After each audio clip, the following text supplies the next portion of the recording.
Hold up. If you're thinking about buying your first home in Greater Toronto area, you need to hear this. As a Toronto-based mortgage agent licensed in Ontario, I get this all the time. Last week alone, I had 3 clients get their mortgage application rejected. Not because they didn't make enough money, not because they didn't have enough down payment, but because of one critical mistake that 8 out of 10 first-time home buyers make without even knowing it. I'm about to show you the complete mortgage process in Canada, the real one that banks and brokers actually use, not the simplified version you'll find everywhere else. In this video, that you'll discover the first hidden factors that determine your mortgage approval, the 3 types of application that gets fast-tracked, and exactly why getting pre-approved and getting approved are 2 completely different things. Because here's the truth. The mortgage game changed dramatically in 2023. And if you're still following old advice, you're setting yourself up for rejection. What they don't tell you about Canadian mortgages. Let me start with what mortgage actually is in Canada. Because this isn't just about borrowing money. A mortgage in Canada is a complex financial product governed by federal regulations, provincial laws, and bank policies that change quarterly. The real definition, a mortgage is a secured loan where your property serves as a collateral. But here's what most people miss. There are actually 3 types of mortgages in Canada. Number 1 is the standard charge mortgages. This is what most people get. The mortgage amount matches exactly what you borrow. Then there's the collateral charge mortgages. Banks like TD and Scotia push this. They register up to 125% of your home's value, which sounds great, but can trap you with the same lender. Then there's the HELOC products, home equity lines of credit, that functions like mortgages but with different qualification rules. Now, here's the critical part about Canadian mortgages that separates us from the US. We have something called recourse loans. This means that if your house loses value and you can't pay, the bank can come after your other assets. This isn't necessarily bad, but it's why Canadian lending rules are so strict. The 5 pillars that determine your approval. Pillar number 1, income stability and type. It's not just how much you make, it's how you make it. So for salaried employees, they get the easiest approval.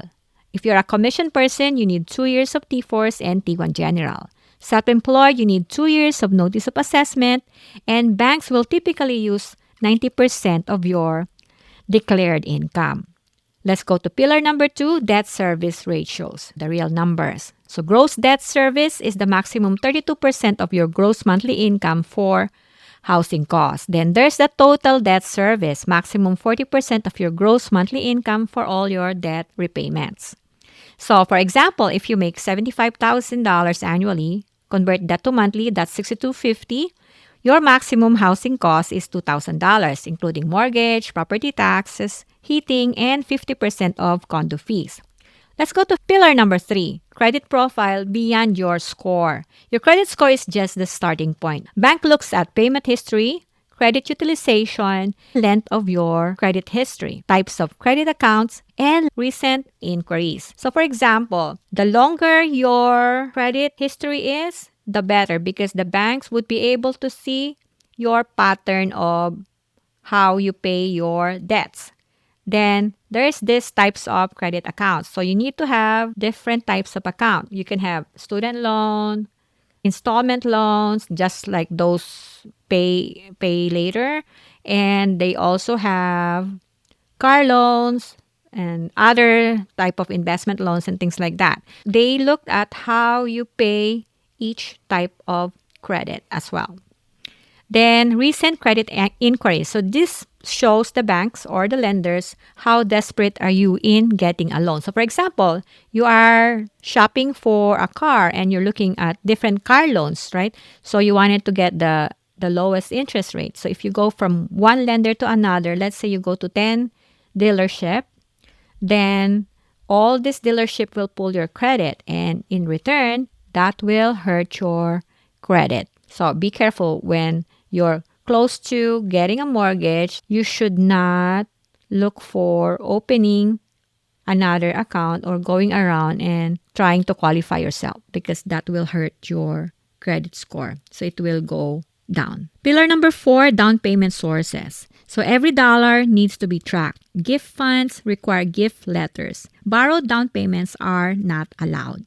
So if you have recent large deposits, it triggers investigation. Pillar number 5, the property itself. The bank needs to approve both you and the property. Condos with high fees, co-ops, properties backing onto busy roads, or homes with oil tanks can all cause rejection. Now, let me tell you a story. This is about 10 years ago. So I have these clients. They were pre-approved. We were so confident that they're going to get the house that they love. So we went ahead and put an offer on a house with a condition on a financing. So we submitted it. And because we know that they were pre-approved with that same lender, we're kind of confident it will get approved. Well, guess what happened? They got declined. So I called the lender and asked why. And their explanation is because that condo building has some financial issues. It happened that the directors borrowed $1 million from TD, and then that director ran away. So they have $1 million loan on that building. So that means all the unit holders has to pay into that loan. And so it has a bad reputation. Unless you have 25% down payment for that property, you will not get approved by the bank. Now let's talk about stress test, reality, and market conditions. Let's talk about the elephant in the room. Canada's mortgage stress test. This is the number one reason qualified buyers get rejected, and most people don't understand how it actually works. The federal stress test rules you must qualify at the higher of your contract rate plus 2%, or the Bank of Canada benchmark rate, which currently is at 5.25%. For example, with current rates around 4.5% to 7%, you're actually qualifying for 6.5 to 9%. This means if you can comfortably afford a $3,500 monthly payment at 6.5%, the bank will only approve you if you can handle $4,200 monthly at stress test rate. Why this exists? The stress test was introduced after the 2008 financial crisis to prevent over-leveraging. So it's designed to ensure you can still afford your mortgage if rates rise significantly. How to work with the stress test. So choose shorter amortization periods to improve your ratios. Pay down consumer debt before applying. Consider variable rate mortgages. They often have better stress test treatment. That's if you are okay with changing rates. Use mortgage broker who understands lender-specific stress test variation. Current market reality in Ontario, prime rate is at 4.95%, 5-year fixed rates at 4.5% to 7.4%, variable rates 4.35 to 6.95%, stress test rate 6.45 to 9.4%. These rates means that compared to 2021, buyers qualify for about 30 to 40% less mortgage amount. Now let's look at Ontario-specific programs and incentive. Let's talk about programs that can actually help you buy in Ontario, because there are more than most people realize. Federal programs available in Ontario, we have the First Home Savings Account, or FHSA. You can contribute up to $8,000 annually with a lifetime limit of $40,000. It's tax-deductible contribution, tax-free withdrawal for your first home purchase. And it can be combined with RRSP Home Buyers Plan. So you are thinking of what is a home buyer's plan. If you're a first-time home buyer, you can actually take up to $60,000 from your RSP savings, pull it out tax-free, and pay it towards down payment of your first home. If you're buying with your spouse, that will be a $120,000 that is freed up to pay for your down payment. There's a 15-year repayment period, no tax on withdrawal if used for your first home purchase. And also, there's a first-time home buyer's tax credit up to 1,500 federal tax credit when you file your tax, based on 10,000 qualifying home purchase costs. Now, there's also provincial programs like land transfer tax rebate up to 4,000 for first-time buyers on properties up to 368,333. There are partial rebates for properties that are higher. In Toronto, there is the Toronto Municipal Land Transfer Tax rebate. This is an additional rebate up to 3,725 for purchase in Toronto. For example, on a $650,000 Toronto home purchase, there is a provincial land transfer tax of about 8,475, but you get a rebate of 4,000. For Toronto buyers, there is a municipal land transfer tax of 8,475 on top of the provincial land transfer tax, but you will get a rebate of 3,725. So overall, the net land transfer tax after rebates will be about 9,225 instead of paying 16,950. The strategic combination most people missed, you can actually layer these programs.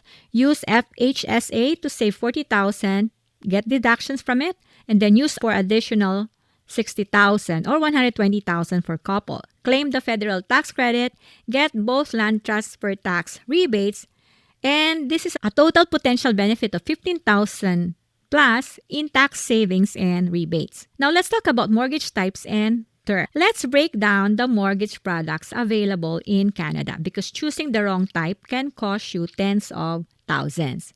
There's what we call fixed versus variable. So what is the comparison about? Fixed rate mortgages, rate stays the same for the duration of your term. So whether you have 1 year, 3 year, or 5 year term, regardless of what happens in the market, inflation rates up and down, your rate remains the same. Your payment stays the same.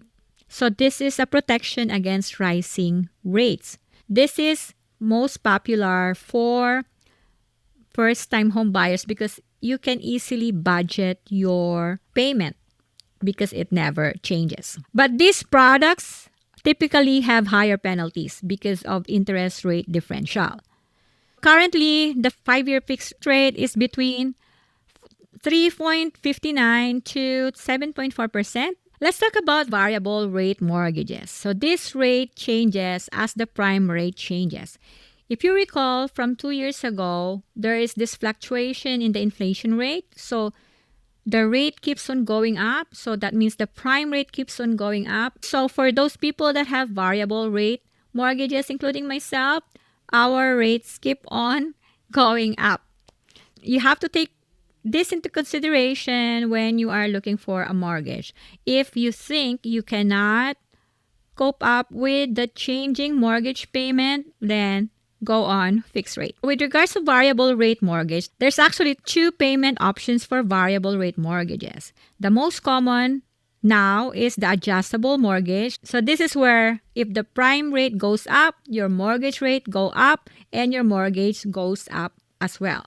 And the second one is the static variable mortgage, which is not commonly sold right now.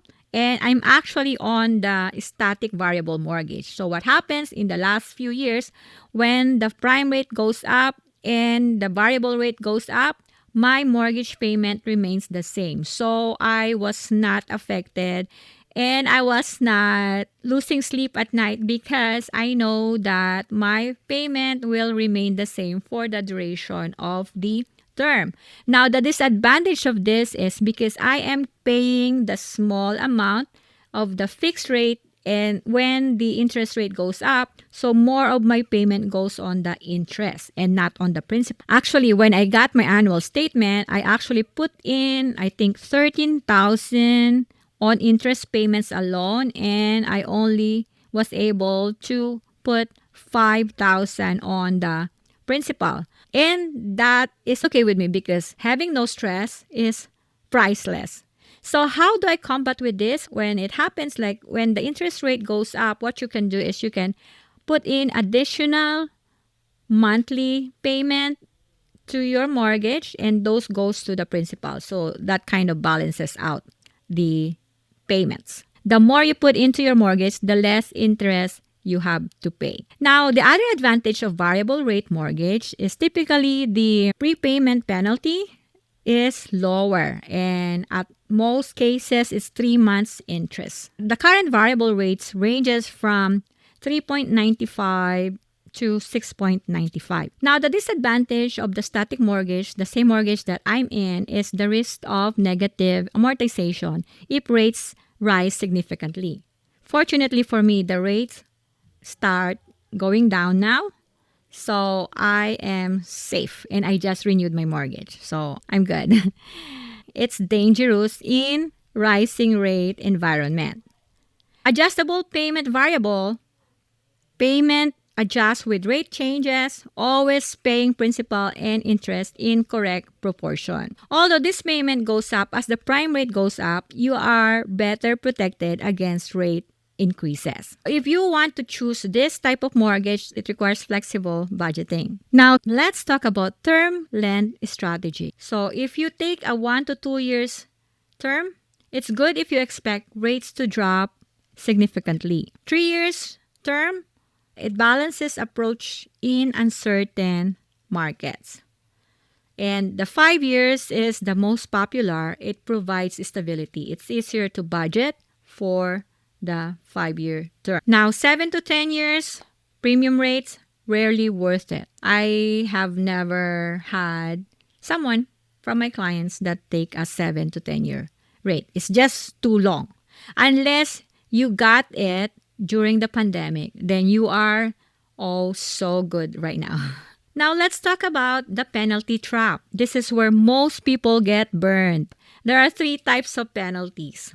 The 3 months interest penalty, typically on variable rate mortgages. So usually between $3,000 and $8,000 depending on the mortgage size. There's also the predictable and manageable interest rate differential. This is common on fixed rate mortgages from big banks. This can range from $15,000 to $50,000 plus on large mortgages. If you're getting a fixed rate mortgage, make sure that you keep it to term unless you are willing to pay this much money in penalty. This is calculated based on rate difference and remaining term. So let's say that when you got your mortgage, you got a rate of 6%, which was common in the last 2 years. And then right now, the mortgage rate, let's say for example, is 4%. So that's 6 minus 4, so there is a 2-year difference. So if you got your original rate at 6% and now you wanted to break your mortgage at 4%, so there's a 2% rate difference. You will pay that back to the bank.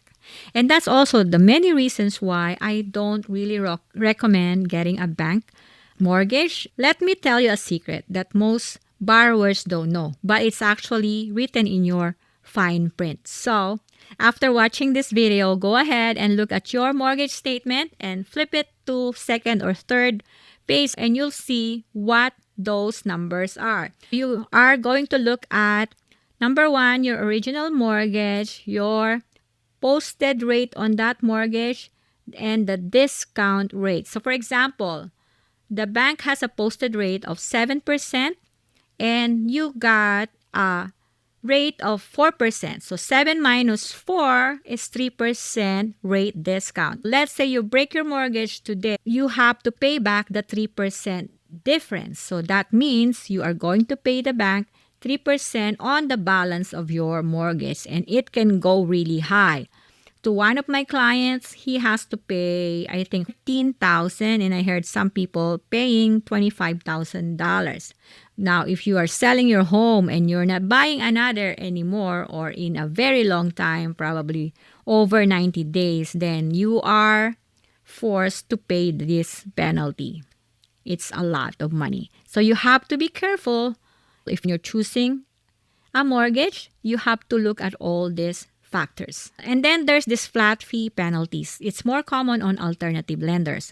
So there's a fixed amount regardless of circumstances. This penalty can range from $3,000 to $15,000. Now let's talk about the application process step by step. Let me walk you through the real mortgage application process, not the simplified version you see online.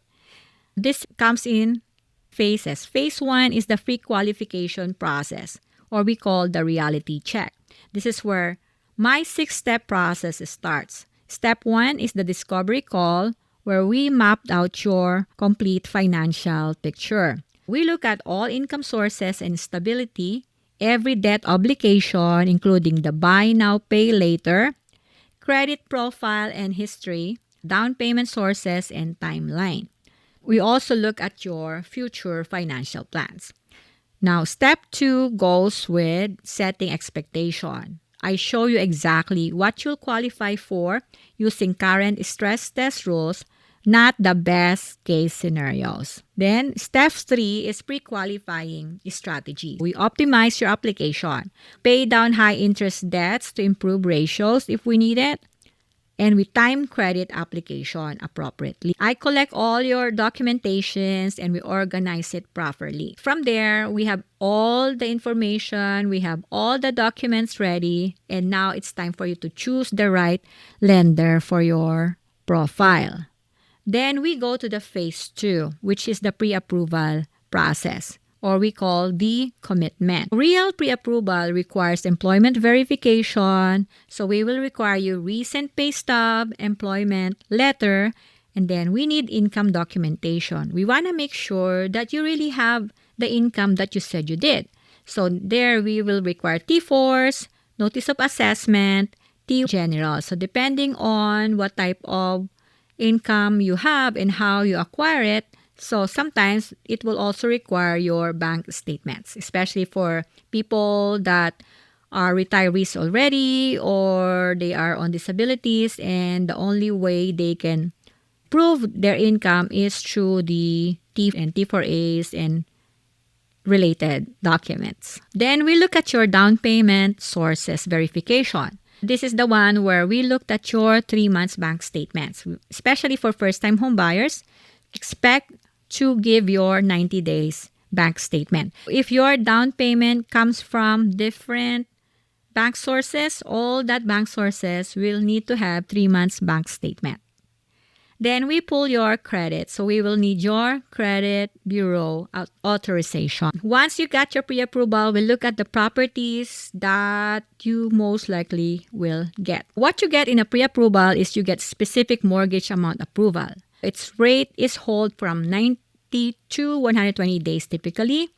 So now you have the confidence to shop for a home, and then we go to phase 3. This is where you select your property and give your offers. The critical rules only look at properties within your approved range. Now, consider all carrying costs, taxes, heating, maintenance, condo fees, and also factor in closing costs, which is 2 to 3% of your purchase price. If you're buying a brand new condo, look for 7 to 8% closing costs from your purchase price. Always include financing condition in offers because you never know. The bank can pull your mortgage approval at any time. It's written in their fine print. Then we go to phase 4, which is full application submission. So once you have an accepted offer, we are going to complete mortgage application with your chosen lender. This will also require property appraisal or valuation ordered. A title search and legal review will be initiated, and you will start looking for insurance quotes because without insurance, you will not get funded. Now, let's talk about the 5 C's of credit review. So, the lenders look for character. So, this is where they check your credit history and reliability. They also look for capacity. This is the ability to repay based on your income and debt. Now, for capital, they look at down payment and reserves. As for collateral, this is the property value and marketability of your home. Then, they look at the conditions, economic factors, and loan terms. So, now that you know all these things, where to get your mortgage? The truth is, There are many types of lenders that you could get a mortgage from, but how you get your mortgage will cost you a savings. Now, let's talk about the truth in choosing your lender. This is where most first-time buyers make expensive mistakes. Let me break down your options. There's the big banks, or we call A lenders. The pros of that is they have recognizable name, they have brick and mortar branch locations, they have some flexibility on qualifying ratios, they have full service banking relationships. The disadvantage of getting a mortgage from a bank, as I said earlier, they have higher penalties, especially IRD penalties or interest rate differential. They have limited product options because they only sell you banking products. Their staff focus on bank profits, not your best interest. Often more expensive than the alternative.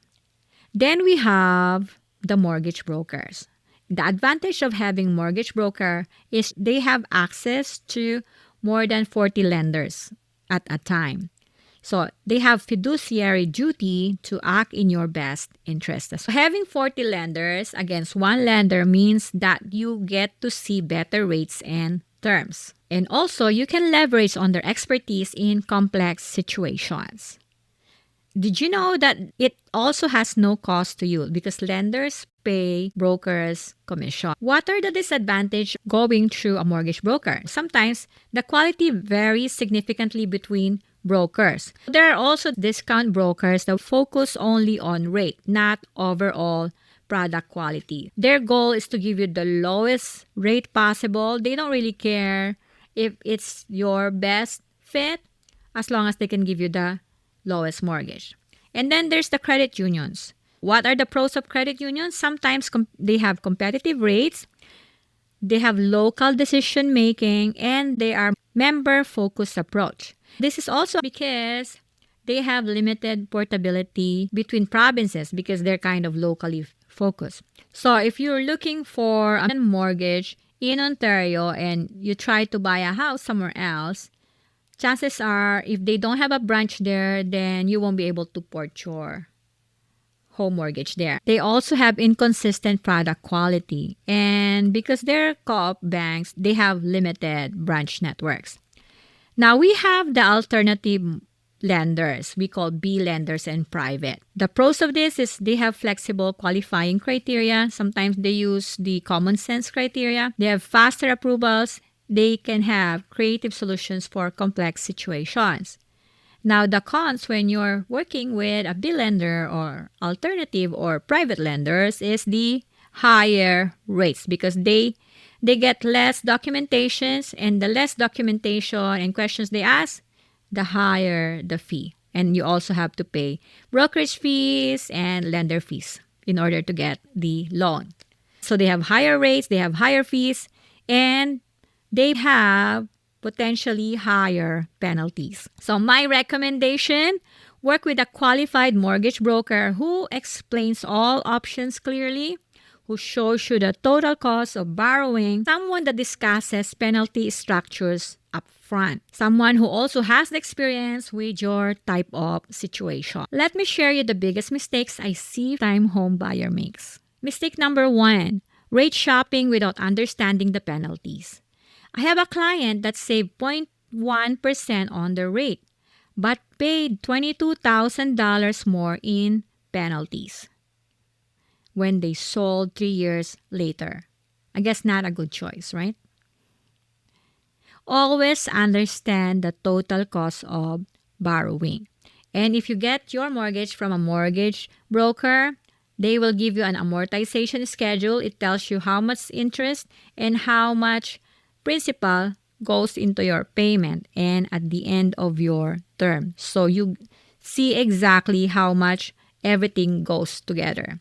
Mistake number 2, maxing out on your approval. Just because you qualify for $600,000 home doesn't mean you should spend $600,000. Factor in property taxes, which is about 1 to 2% of value annually, maintenance and repair, budget for 1 to 3% of your home value annually. And don't forget, you also have utilities and heating to pay.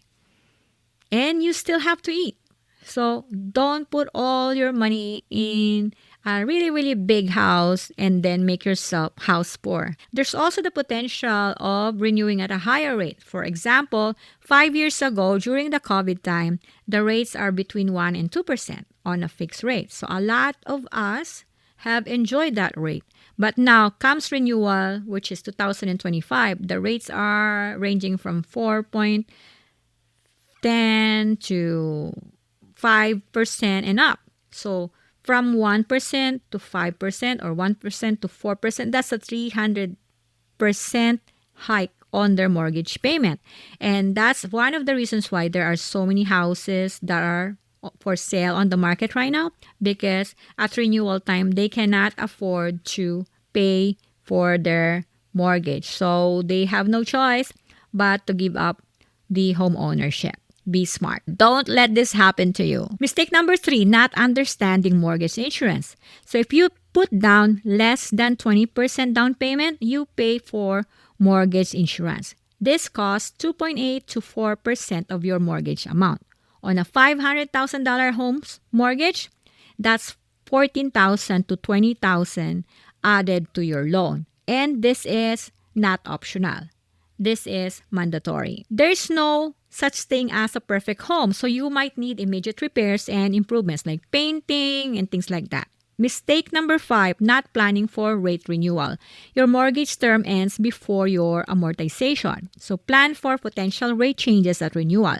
If rates are higher in 5 years, can you still afford the payments? If the rates go up next year, can you still afford the payment? Now let's talk about your action plan for success. Here's your step-by-step action plan for the next 60 days. Weeks 1 to 2, Financial Foundation. Get free reports from Equifax and TransUnion. Number 2, calculate your debt service ratios using current rates. Number 3, gather 3 months of bank statements, pay stubs, T4s. Number 4, research FHSA options and open an account if beneficial.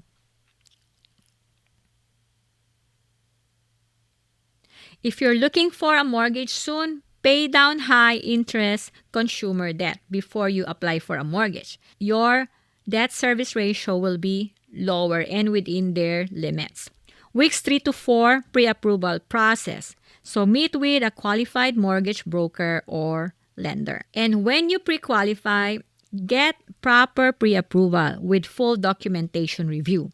Don't just say whatever your approximated income. Give them the documents, because almost always the income calculation that we do is different from what the borrower thinks it is. So we don't just take the average of a certain income, or we don't just take the current income to calculate your income. Make sure that you give all the documentations ahead so that you will have the exact pre-approval for your situation. This is very important. Understand your maximum qualifying amount and don't go above it, because you're gonna be in trouble if you do so.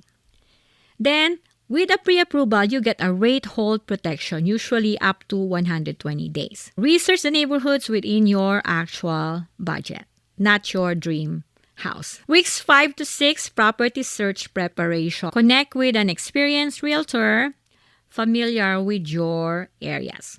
Look for someone who understands the current market condition and competition. Practice making offers with proper conditions. Set up legal and insurance contacts. Create property evaluation criteria. Weeks 7 to 8 is your active house hunting. View properties within your pre-approved range only.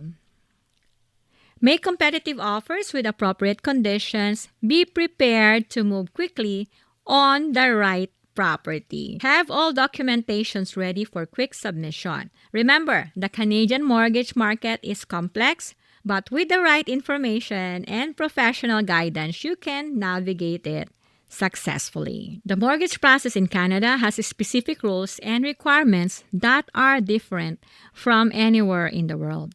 Understanding these rules, from the stress test to provincial programs to penalty structures, is the difference between a smooth home buying experience and a financial disaster. The key is preparation, proper documentation, and working with professionals who understand the current market conditions and regulatory environment. Remember, your mortgage isn't just about getting approved. You have two choices right now.